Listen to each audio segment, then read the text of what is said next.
Welcome back to another episode of The Process, where we spend just a little bit of time looking at stats now so we can be just a little bit smarter watching games later.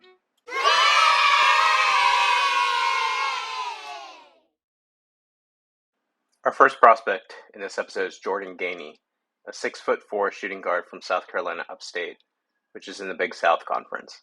On the face of it, a fairly similar archetype to Houston Millette from Pepperdine, who we covered in the last video. Gainey appears to be a sharp shooter from deep range. He shot nearly 50% on almost 143 point attempts, and also shot above 80% from the free throw line on just over 90 attempts. Not huge samples, but both point in the right direction. Decent but not spectacular stats in every other area, and only had 2 dunks on the season. And similar to Millette, not a ton of interior scoring, combined with fairly low usage for his archetype in a low major, isn't super encouraging. I would have liked to see Gainey transfer to a high major, or even mid-major, and play against better competition this season. It's hard to take him too seriously, but if he follows up his freshman season with similarly elite shooting and increased usage, I might take him a little bit seriously. Ryan Nembhard is a 6-foot point guard at Creighton. He's also the younger and smaller brother of Andrew Nembhard, who played at Florida Gonzaga and was a second-round pick in the 2022 draft, going to Indiana. Unfortunately for Ryan, he's much smaller than his big brother and has a tougher road ahead of him most likely. He's going to have high visibility at Creighton this season, as they're poised to go pretty deep in the tournament. However, in my opinion, he'll have to prove he's elite somewhere, because he really lacks the tools for an NBA point guard, as suggested by the fact that he had just 1 dunk, 1 block, and a defensive rebound rate under 10%. His passing stats are fine, but not spectacular, and the same could be said for his shooting stats. Everything is fine at the college level for a freshman, but nothing really stands out. I'm not going to completely rule out Nembhard as a prospect, but I think it might take a few years to get there. Francis Vaquari, the N is silent, plays for the UC San Diego Tritons in the Big West. At 6'7" with an NBA-ready frame and a pretty nice combination of stats everywhere, one would think Vaquari is an obvious NBA prospect, right? The problem is he plays for UCSD, and I guess decided to stay there. Really would have liked to see him transfer to a high major and play against better competition. Oh well. Still, given his tools, if he can really break out next season, I guess there's some chance he could be on the NBA radar. I might catch some Tritons this season, just in case he does. Mike Mitchell Jr. is the second Pepperdine prospect we'll cover in this series. The third and final one will be Maxwell Lewis. Mitchell is a 6'2" point guard, which is decent size for his position. With 0 dunks, a steal percentage below 2, a usage below 20%, an extremely bad 2-point percentage, and very little interior scoring or free throw shooting, Mitchell's hopes are riding almost entirely on being an elite 3-point shooter and distributor, which he may or may not be ultimately. He needs to add something to his repertoire in one of these other deficient areas. His free throw rate was in the 4th percentile last season. That's just way, way too low. Tyson Degenhart is a 6'7", 230-pound forward who plays for Boise State. I didn't watch him at all last season, but he was on my radar because he was very productive as a freshman and got a lot of minutes. It's not clear to me if he's a legit NBA prospect yet, but he's a fairly unique stats profile, in some ways good and bad. So it's worth going into a bit. Now, if you're 6'7", 230, nominally you should be a wing or a big wing if you hope to play in the NBA.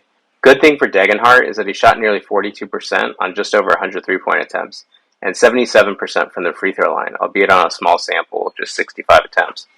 We can be fairly optimistic on his shooting. However, only 1 dunk and a steal rate under 2%, it raises some questions about his athletic tools. Further confusing matters is the fact that he had 19 blocks on the season, to go along with a very high offensive rebounding rate, but a pretty poor defensive rebounding rate for someone his size.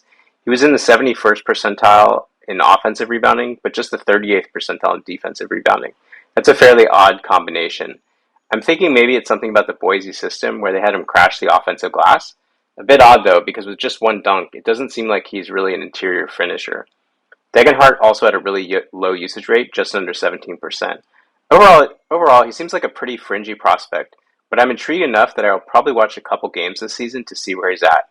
Also, I don't have a birthday on him, which is to say, if he's much younger or older than an average sophomore, I'd have to take that into account. Armstrong is an Australian who kind of burst onto the scene in his first few games last season, playing at Cal Baptist. He put up some crazy assist numbers, which he actually continued to do all season. As you can see here, he's like 100th percentile in assist rate and 95th percentile in assist to turnover ratio, which is near 2. He's a pretty decent rebounder as well, probably due to his size. The biggest questions for Armstrong are really whether he can hang as a shooter, where he wasn't very good, and on defense. He only had 3 dunks, and his steal rate well below 2% raises some athletic concerns. Furthermore, given the fact that he's really the age of a rising junior and is playing in a low major against weak competition, Taryn is going to have to prove a lot this upcoming season if he's going to be an NBA prospect. Right now, I'd say he's on the outside looking in. Trevon Brazile is an athletic 6'9" big who played at Mizzou last season, but is transferring to Arkansas this upcoming season. He showed some signs of shooting, albeit in a small sample, to go along with elite rim protection and decent rebounding stats. Would like to see more evidence of shooting potential, a bit higher usage possibly, and ideally for his archetype, I'd like to see his assist-to-turnover ratio inch closer to 1 this season, although it wasn't that bad.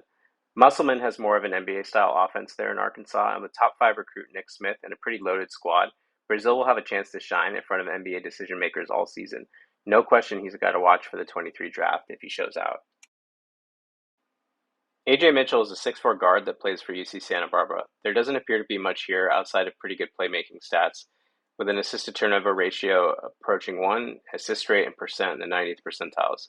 Low steal percentage, defensive rebounding percentage under 10, just 1 dunk, and middling shooting stats. Outside of a complete breakout campaign, Mitchell doesn't strike me as an NBA prospect. Let's move on. Kevin Miller is a small point guard that plays for the Central Michigan Chippewas. Has anyone ever been drafted from the Central Michigan Chippewas, you're asking me right now? It turns out the answer is yes, with the 2 most famous examples being Chris Kaman and Dan Marley.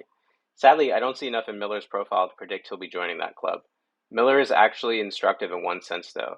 You can see that he ranked 24th in my per-game metric, but only 96th in my per-possession ranking of the same metric, demonstrating it really can be important to separate total productivity with some version that controls for playing time and possessions.